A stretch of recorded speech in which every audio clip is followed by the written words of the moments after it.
Intel's conference call just kicking off at the top of the hour. Christina Partsinevelos is here on set with the very latest. So the guide was weak because they just don't have enough supply. They warned that they were supply constraint last quarter.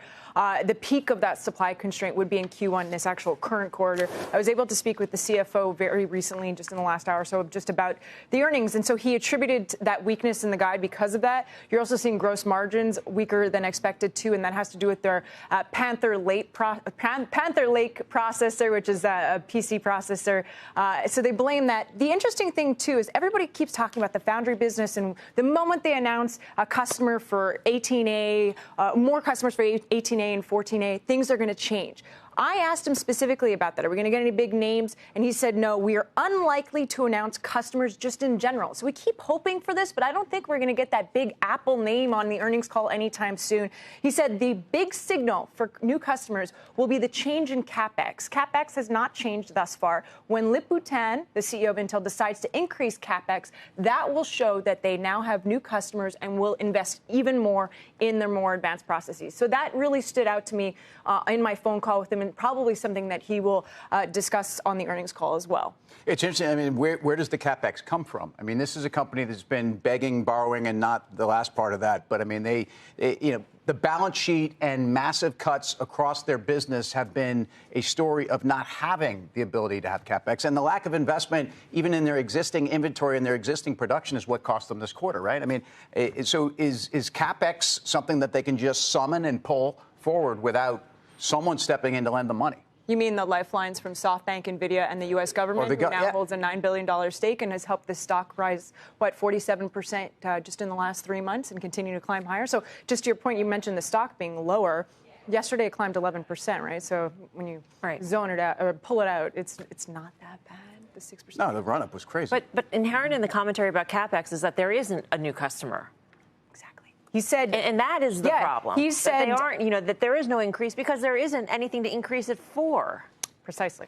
Yeah, I can't find the quote right now. I had it on here, but he said when we get one. So he was talking about the future, which, unless they're being really secretive about it and don't want to share, it sounds like they don't have one for 14A, or else we would see this increase. Right, and that's where the question marks were, 14A. Yeah.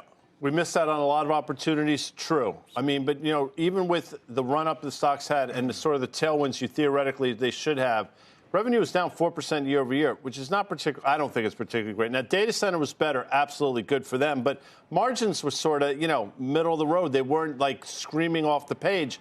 And the guide, you could say, they sandbagged the guide. That may be true, but the guide wasn't particularly good. And when you trade it 92 times-ish next year's numbers, you got to do better than that, I think. The company sold a lot of stock down there at 20, 23. Stocks at 53. I'd be selling hand over fist to actually fund that build out in CapEx. And if you listen to some of the comments that Taiwan Semi had to make, they're not really worried about this competitor at all, right? And they're going to be spending 3x in CapEx. So, this is one Nobody's where worried about them. What's that? Yeah, nobody's worried about them. But by the same token, if the stock was still, if it was like $30, you'd say, well, there's a lot of opportunity here, right? And so right now, I think it's run ahead of that probably near-term opportunity, even the longer-term opportunity. No, I agree with you. If I were they, that's what I would be doing. It would make sense. I mean, even if they building the cash up, it would be good almost in any scenario, unless things were about to immediately change. It'd make you less reliant on the government, by the way, if you think about that. Do you think that? How do you think Trump will feel if they do something that's dilutive to the shares? No way that's going to happen in this environment. There's no. Unless they get a preemptive right to sell too. Let them sell. Give them a chance to bank some of their trade. Look, let's say one who did buy it. What did they buy? 23, 25? I forget. Yeah, somewhere around there, 20s. Right? And now the company can have the opportunity. Look, in this environment, this will get eaten up like that, an offering, right? So at these you're prices? a shareholder at wherever, even if they put it in the hole, I don't know where's. Yeah. And it'll get done. It'll get done. And so why, if you were lowered, if you have a much lower basis, I know did they want to sell here? No, I don't know if they can even. Mm-hmm. But why wouldn't you want the company to at this price raise money? I mean, it seems to me